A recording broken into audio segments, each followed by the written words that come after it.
Hey y'all, it's Rip One Outdoors. Grab something and hang on. Let's go for a ride. This is part 3 of a Sunday afternoon ride I'm doing. We're gonna run out and check on the airport here and see what's going on. You know what we like about coming out here mostly? We like this smooth asphalt. Listen at that, y'all. I'm just gonna hush and just let y'all listen to it. Let's get in that water there.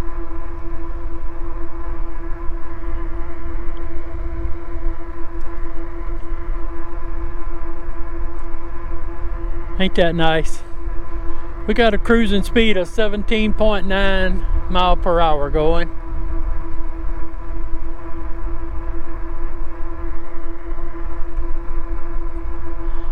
You can't get no exercise on an e-bike.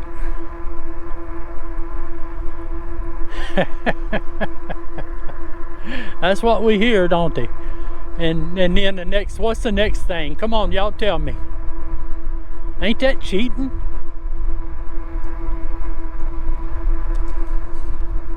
What else? How much does it cost? Okay, here's a big one with all the controversy over the electric cars and the gas versus the gas motors, and boy, that is a heated argument out there right now on the internet. I mean, people take that stuff seriously. And when you start talking about electric bike, they put you in the whether you think you are or not. There goes a little airplane landing. That's a RV, one of them RVs, a 5 or something. But they put you in they stack you up in the list with the people that believes in the electric cars. Well, you know, that's not why I bought my electric bike. I bought my electric bike to give me, hey, help me get some exercise because I couldn't ride a regular bike.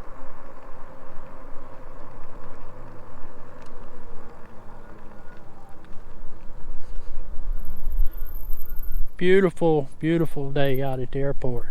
This is the construction site, y'all.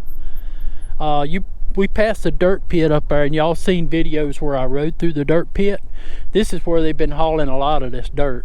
You see that red clay there, and that's where they've been hauling it. What they do is they come in there and they push out all that black topsoil, and they put that red clay in there because that's what the engineers, according to the soil samples and the geotech report, that's what it'll recommend. It'll recommend pushing that topsoil aside and putting that red clay in there, because that red clay has got some fine foundation stabilization properties. There you go. You might say, well, you talk like you know anything about the business. Well, I'm an estimator in reinforcing.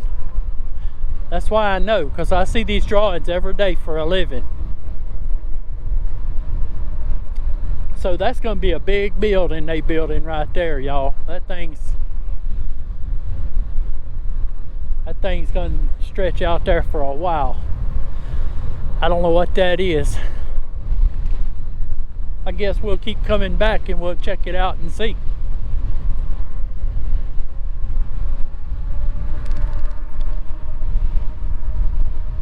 Yeah, getting back to the e-bikes, I mean, they say, well, how much per gallon does it charge you does it cost you to charge that thing up? Come on, guys. You know what? I got more power being wasted on these transformers hooked up there at the house. It's not even being used for anything than what it costs to charge this bike. I won't even discuss stuff like that with people. You want to start, because all they want to do is some controversy.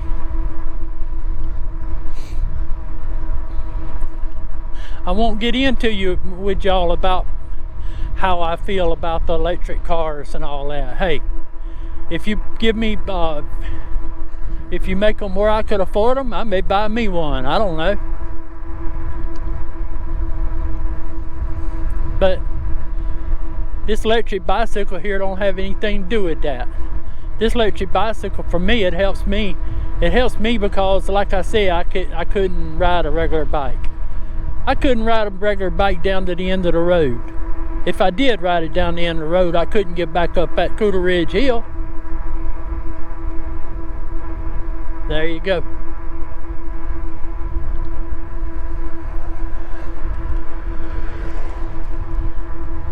What a beautiful day. What a beautiful day. It's got to be 70 some odd by now. 72, I would think. Gorgeous.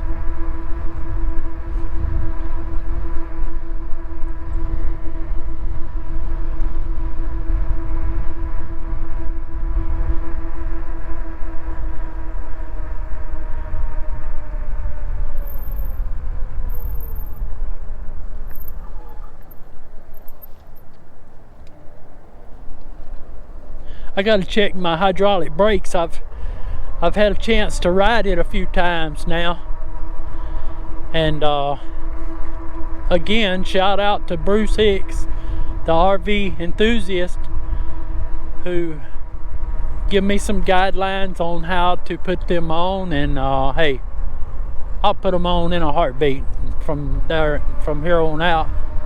Let's ride down this little road.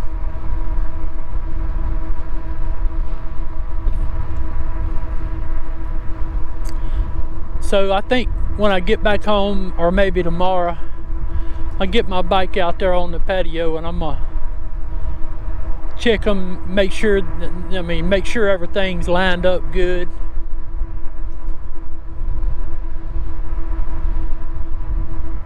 I mean, they don't sound bad, and they sure do stop it, I can tell you that. This is my old buddy Phil here. That's one of the best. I'm not gonna say one of the best. That is the best and most knowledgeable person when it comes to RC airplanes. He builds them. He builds them from scratch. He builds them from kits. Whatever. He builds quarter scale, third scale. And he puts the engines on them, and he tunes them up, and he runs them. Somebody's having a little family get together there.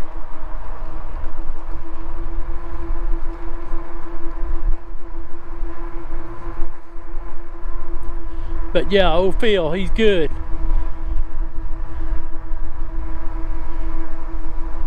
He's old school. I mean, he knows how to work that balsa wood, get that balsa. Anybody on here ever done anything like that?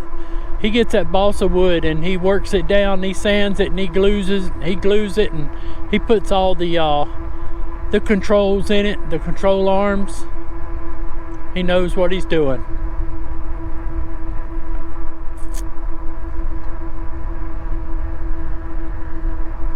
Used to love to do that.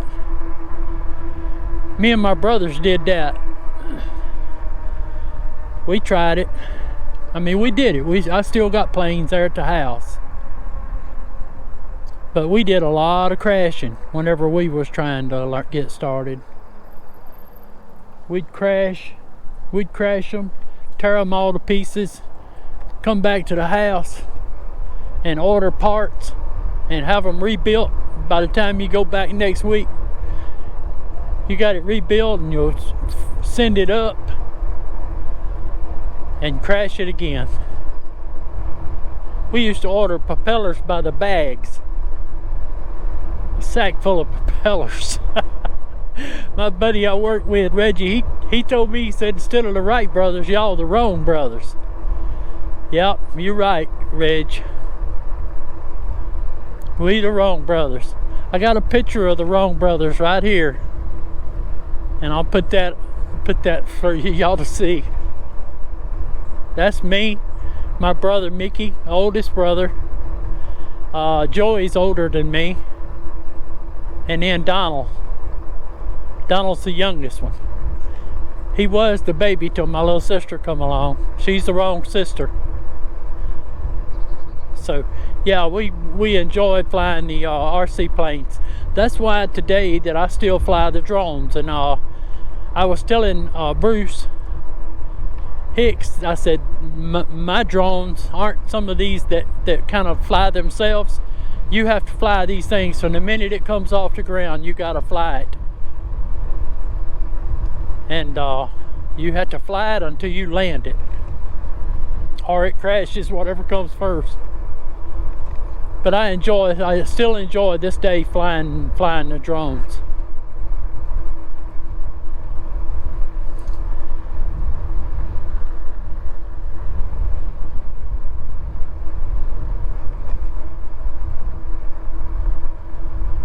Come through this shade here, it's kind of cool.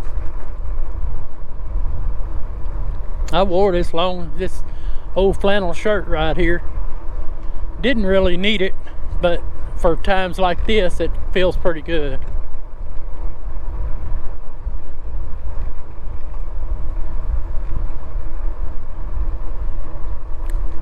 I seen Bruce had to put a video out there the other day about something he got from Magneto, people that made his helmet, and they give him a liner for it. I was going to show him a picture of that liner that I use. I use a different kind of liner. I go to Walmart and I go to the multicultural hair department. There you go. Multicultural hair department. And it's something that people put over their heads whenever they got some kind of gel or something on their heads, and it won't get it all over the filler. I think that's what it's for. I don't know what it's for, but it's a little old thing. It looks like a pantyhose, but it slips down. It slips down over your head, and then it's thin enough that you can put your helmet on over that, and you know what? It breaks that. It takes that chill out of that air that's coming through them cracks in that helmet.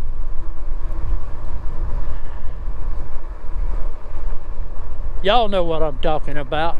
It's just a little old black thing, a little stocking thing, and it slips right over your head.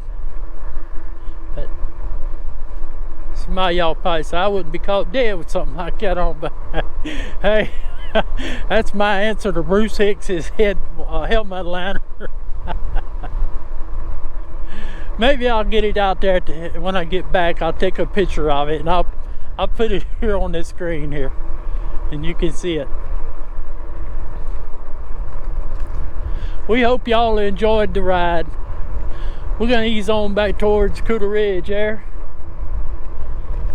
Our battery's probably getting low on our GoPro, and I didn't bring another one, but we have enjoyed this Sunday afternoon ride. So y'all, hey, hit the like and subscribe if you will, and if you don't, that's fine. You're always welcome to come and watch.